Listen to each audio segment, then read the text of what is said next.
Si vous aussi, l'océan vous fascine, sachez que votre passion peut vous ouvrir les portes de belles carrières. Entre transport maritime, pêche, culture marine ou construction navale, la mer est un véritable pourvoyeur d'emplois. En mer ou sur terre, trouvez le métier maritime qui vous correspond. Vous pouvez dès maintenant contacter votre conseiller référent afin qu'il vous informe et qu'il vous permette de découvrir les différentes formations pour y accéder.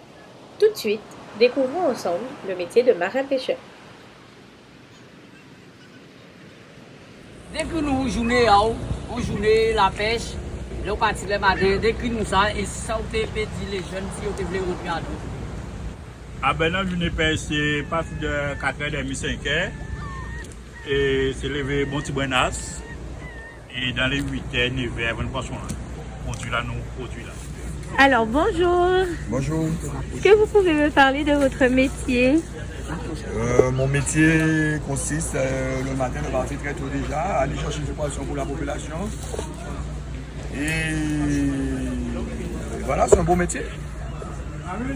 Et qu'est-ce que vous diriez aux jeunes qui veulent se lancer aujourd'hui? De demander aux jeunes, ça demande beaucoup déjà parce qu'il faut se lever très tôt le matin. Et c'est un métier qui n'est pas du tout facile. Donc s'ils veulent bien, s'ils veulent s'investir, donc comme tout travail, du moment que tu aimes ce que tu fais, donc tu peux y arriver par la suite. Je vous remercie, Monsieur Maurice. Ok. Vous l'aurez compris, ce métier est un métier de passion. Si vous aussi vous êtes passionné, creusons ensemble un petit peu plus. Bonjour Monsieur Tonton, nous vous remercions infiniment pour votre participation à notre action valorisant les métiers de la mer. Monsieur le maire, depuis quand êtes-vous marin-pêcheur et comment avez-vous fait de ce métier votre vocation? Alors, tout d'abord, bonjour à tout le monde. Je suis marin-pêcheur depuis 2004. J'ai été pendant un an inscrit sans diplôme. Ensuite, j'ai dû me désenrôler pour aller au LEP de Blanchette, à Gourbert, où j'ai passé mon BEP maritime pont. C'est très bien passé, que j'ai eu d'ailleurs en 2006. Et ensuite, depuis là, je suis professionnel jusqu'à ce jour. Donc voilà, je suis dans le métier depuis 2004, proprement dit. Quelles sont les perspectives d'évolution envisageables quand on s'oriente vers ce métier de la mer? Vous savez, quand on parle de la mer, surtout quand on parle de la pêche, on parle aussi de propulsion, on parle de bateau, c'est-à-dire qu'on a tout ce qui est mécanique, on a tout ce qui est réparation de bateau, on a tout ce qui est carène, voilà, tout ce qui est matériaux composites, réparation du bateau, de la coque du bateau. Tout à l'heure, j'ai parlé de mécanique, il faut savoir que les moteurs, il faut aussi les réparer.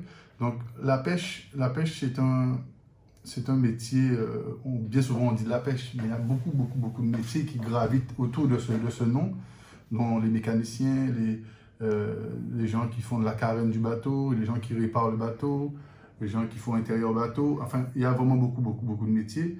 Et quand il s'agit de la mer, je dirais entre guillemets, il y a beaucoup de travail à faire à part de la pêche, qui est le métier où tout le monde parle de la pêche. Voilà. Vous cumulez à la fois votre mandature de maire de la Désirade et votre métier de marin-pêcheur. En termes d'organisation, comment cela se passe-t-il? Alors c'est vrai qu'être maire de la Désirade, ça prend beaucoup de temps, d'autant plus aussi vice-président de la communauté d'agglo de la Riviera du Levant. Donc ça prend aussi beaucoup de temps. Donc je dirais que la politique prend beaucoup de temps. J'ai dû m'organiser, embaucher du monde, embaucher une ou deux personnes pour pouvoir permettre au bateau de sortir même sans moi. Et ensuite, moi m'organiser, même si ce n'est pas encore le cas, mais ensuite m'organiser durant les prochaines semaines pour pouvoir avoir 1 ou 2 jours, je dirais même 2 jours de libre pour pouvoir continuer ma profession qui est la pêche. Comment voyez-vous le métier de marin-pêcheur et globalement les métiers de la mer, économie bleue, se développer dans les prochaines années au sein des îles de la Guadeloupe?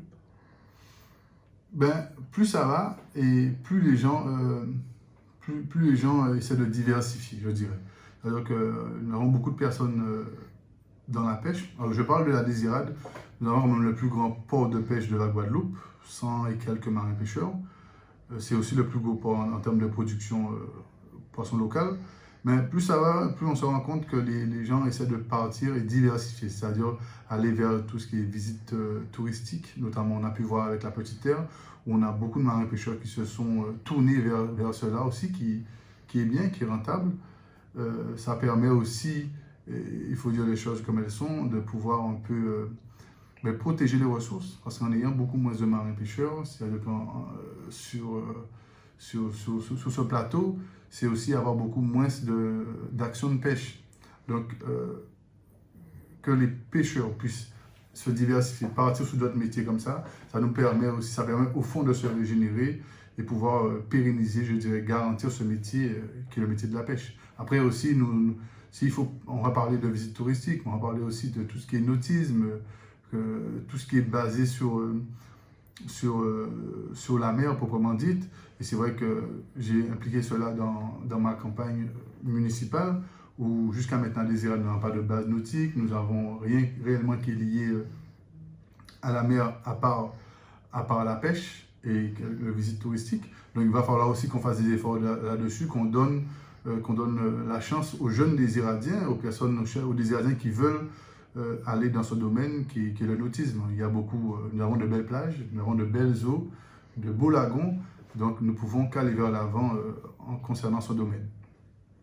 Monsieur le maire, que diriez-vous à nos demandeurs d'emploi qui veulent s'orienter aujourd'hui vers tous ces métiers de la mer, et plus particulièrement vers le métier de marin-pêcheur?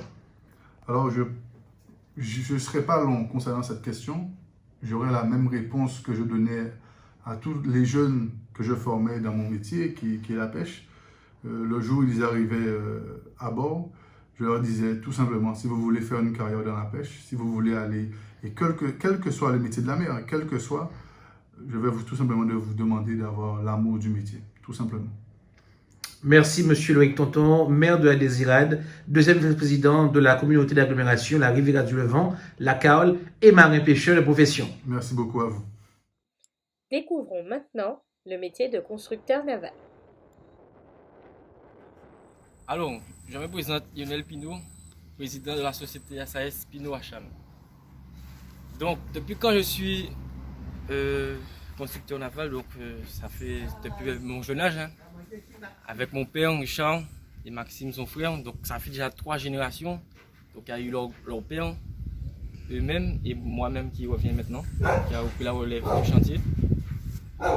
C'est quelque chose que j'aime depuis petit, donc c'est ma vocation, donc c'est quelque chose que j'aime, c'est un loisir, c'est une passion pour moi. Ben, notre métier c'est la fibre de verre, hein, c'est tout ce qui est matériaux composites. Donc notre journée peut commencer par exemple à mouler un bateau, donc c'est préparer la résine, le matériel et tout ce qui va avec, donc tout ce qui est tissu, fibre de verre. Donc si aujourd'hui on a un moulage, donc c'est préparer les tissus, couper les tissus, préparer le gel coat, donc tout ce qui est peinture bateau. Donc notre journée c'est vraiment intense, c'est des grosses journées longues, donc il faut être armé, quoi. Là on est dans le chantier. Nous sommes dans le chantier, donc c'est l'atelier, on prépare toutes nos pièces. Donc là c'est un moulage qu'on a fait, c'est pour la porte d'un bateau, c'est le coffre d'une glacière. Là nous avons un bateau en réparation, bateau plaisance.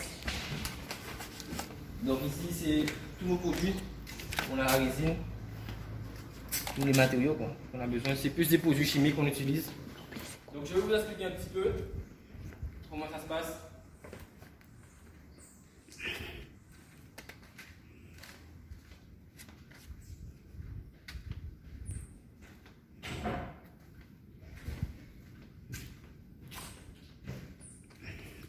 Donc ici, là, au-dessus, là, maintenant, là, c'est un moule.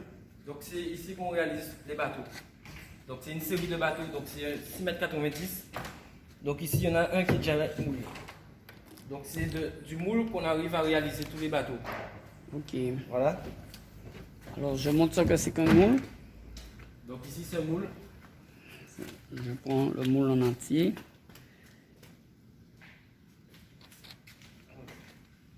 Donc de ce moule-là, nous avons pu réaliser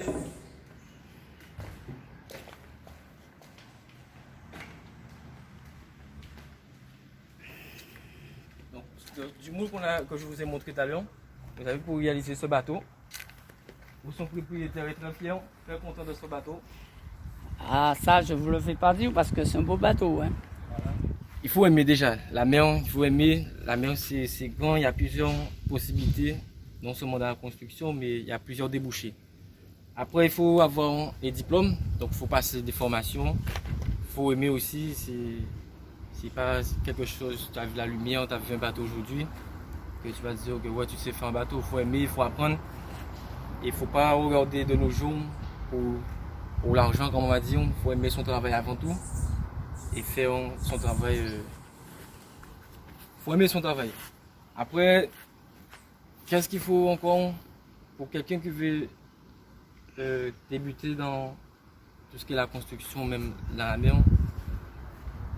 Il faut avoir l'ambition, être courageux, parce que c'est un métier très délicat, il faut avoir le courage aussi. Ça demande beaucoup et être sérieux. Pour aller un petit peu plus loin, je vous invite à découvrir maintenant le métier d'armateur. Pour moi, mon métier au jour d'aujourd'hui, après ma formation au Portugal, je suis devenu armateur. Mon métier, c'est de enrouler les bateaux, aménager les bateaux pour envoyer les pêcheurs pêcher et maintenant préparer le matériel à terre comme je fais là maintenant. Il faudrait innover, ne pas faire que la pêche, faire des techniques différentes, mettre du monde à terre, même au niveau touristique, même au niveau pêche au gros. Comme il y a l'argent maintenant pour l'économie bleue, maintenant quelqu'un peut s'avancer et s'investir dans l'économie bleue, pas que dans la pêche. La pêche, quoi. Alors le premier élément qu'on va donner aux jeunes, c'est formez-vous. Aujourd'hui, on ne peut pas devenir pêcheur si on n'est pas formé. Il faut passer des diplômes. Ces diplômes déjà sont nécessaires pour l'accessibilité à la pêche. Ensuite, on va leur dire investissez-vous à fond dans ce métier. C'est un métier qui demande justement un investissement total.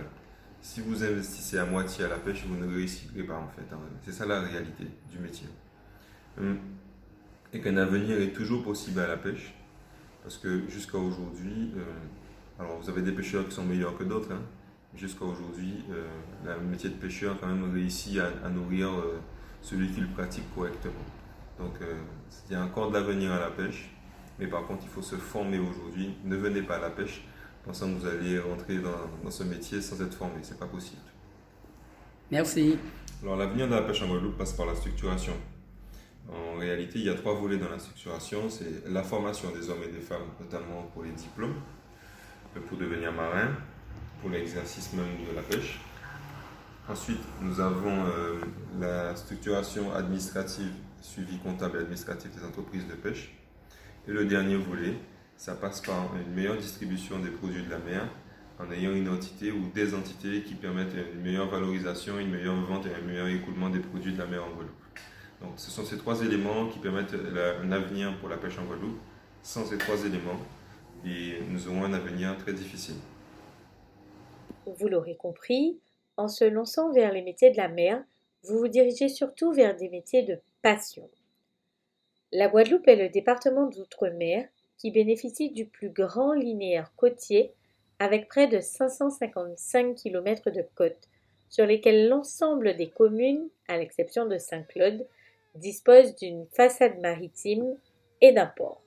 La construction, la rénovation, l'entretien de bateaux, la pêche, l'aquaculture, les métiers de l'animation en lien avec la mer, la recherche maritime, ce sont de nombreuses filières qu'il vous reste à découvrir et à développer sur notre territoire.